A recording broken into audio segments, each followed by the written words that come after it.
ഓം ശരവണ ഭവ. എല്ലാവർക്കും കാർത്തികേയം യൂട്യൂബ് ചാനലിലേക്ക് സ്വാഗതം.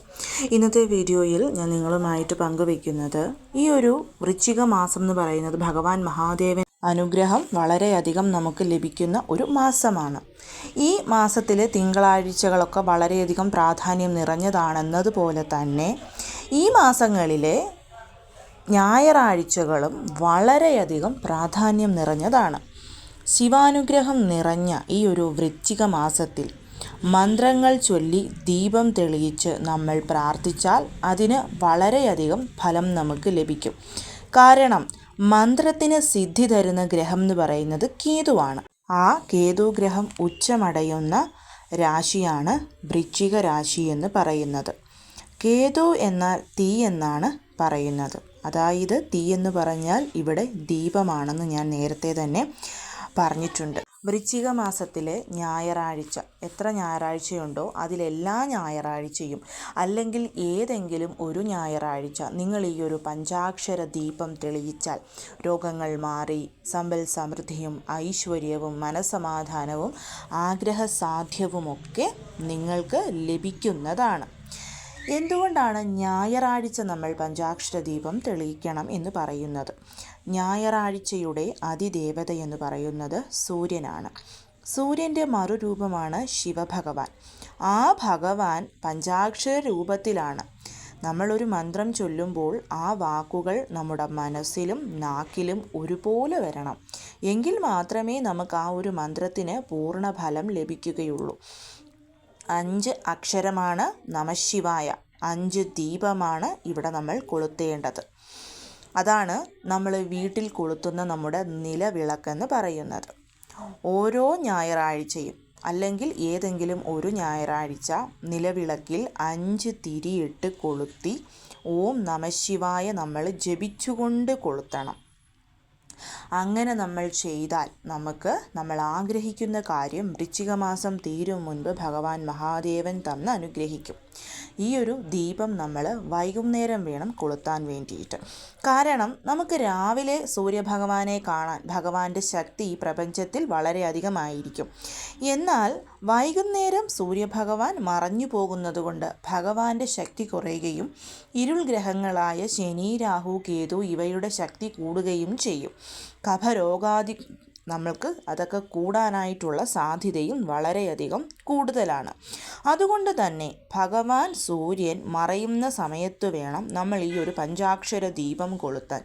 ഇത് നമ്മളെ ശനിദോഷത്തിൽ നിന്നും സർവ്വ പീഡകളിൽ നിന്നും രക്ഷിക്കും. സൈനസ്, കഫരോഗങ്ങൾ ഇവ അധികമുള്ളവർക്ക് ശനിദോഷം കൂടുതലായിരിക്കുമെന്ന് ഞാൻ പറഞ്ഞിട്ടുണ്ട്. അങ്ങനെയുള്ളവർ ആ രോഗങ്ങൾ മാറണമെന്ന് പ്രാർത്ഥിച്ചുകൊണ്ട് ഈ ഒരു പഞ്ചാക്ഷര ദീപം കൊളുത്തിയാൽ അതിന് വളരെ പെട്ടെന്ന് തന്നെ ഫലം ലഭിക്കും. അപ്പോൾ നിങ്ങൾ എങ്ങനെയാണ്, അതായത് ഞായറാഴ്ചകളിൽ ഞാൻ പറഞ്ഞു വൈകിട്ട് മാത്രമേ ഇത് കൊളുത്താവുള്ളൂ, സൂര്യ അസ്തമയത്തിന് ശേഷം.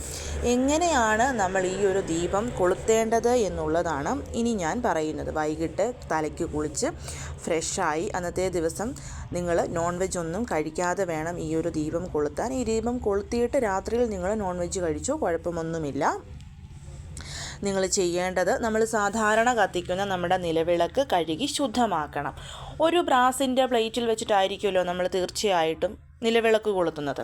അപ്പം നിങ്ങൾ ചെയ്യേണ്ടുന്ന കാര്യം എന്ന് പറയുന്നത് സൗന്ദര്യ ലഹരിയിലെ 100ാമത്തെ ശ്ലോകത്തെ കുറിക്കുന്ന യന്ത്രം ഞാൻ ഇവിടെ കാണിച്ചിട്ടുണ്ട്. ഇതുപോലെ ഒരു ത്രികോണം 3 കോണിലും അതിൽ ശിവഭഗവാന്റെ ത്രിശൂല ചിഹ്നം സെൻറ്ററിൽ ഓമെന്നും ഹ്രീമെന്നും എഴുതിയിട്ടുണ്ട്.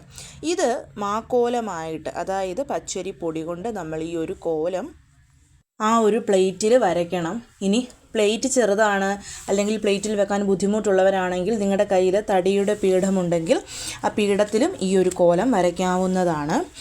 എന്നിട്ട് ആ കോലത്തിനടുത്തായിട്ട് ഒരു ചെമ്പരത്തി പൂവ് വെക്കണം.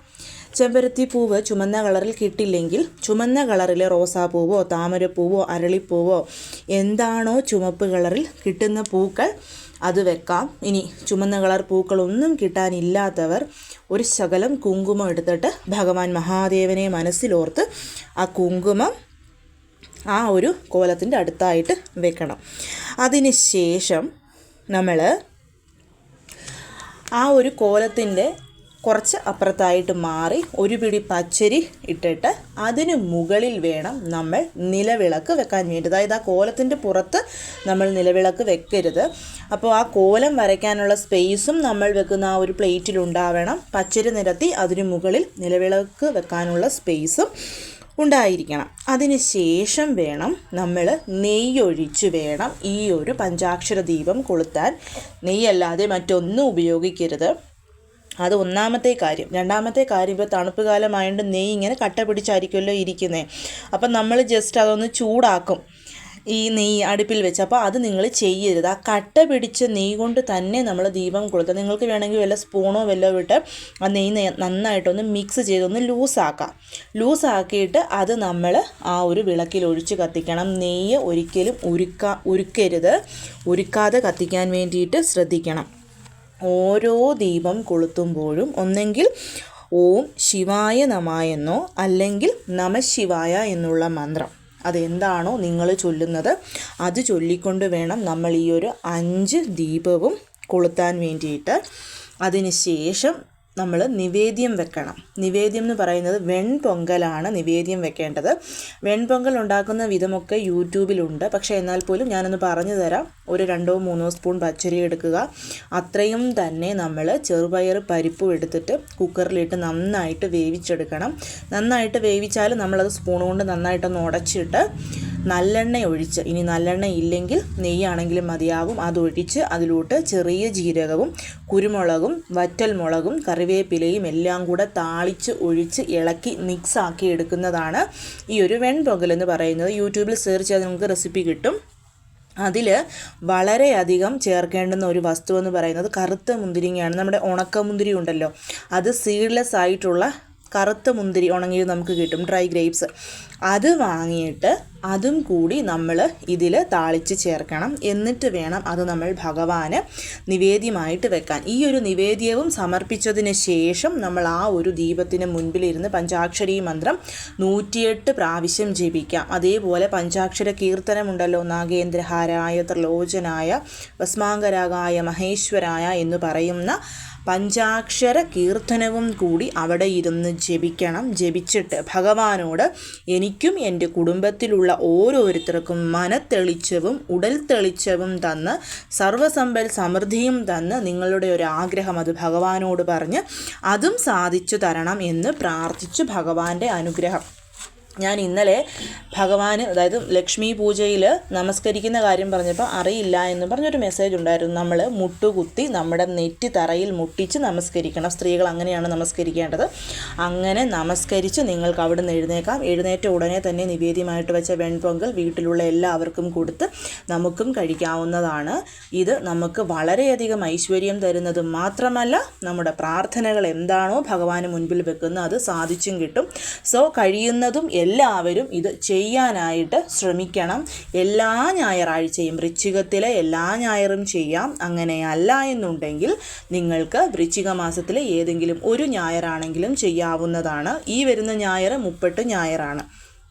വൃശ്ചികത്തിലാകെ 5 ഞായറാഴ്ചയാണുള്ളത്. സോ ഈ 5 ഞായറാഴ്ചയും നിങ്ങളുടെ ആഗ്രഹം പ്രാർത്ഥിച്ചുകൊണ്ട് ഇത് ചെയ്താൽ വളരെയധികം ഫലസിദ്ധി ലഭിക്കും. വർഷത്തിൽ ഒരിക്കൽ മാത്രം നമുക്ക് ചെയ്യാൻ പറ്റുന്ന കാര്യമാണ്. സോ കഴിയുന്നതും എല്ലാവരും ചെയ്യാൻ ശ്രമിക്കുക. എല്ലാവരെയും മുരുകൻ അനുഗ്രഹിക്കട്ടെ. ഓം ശരവണ ഭവ.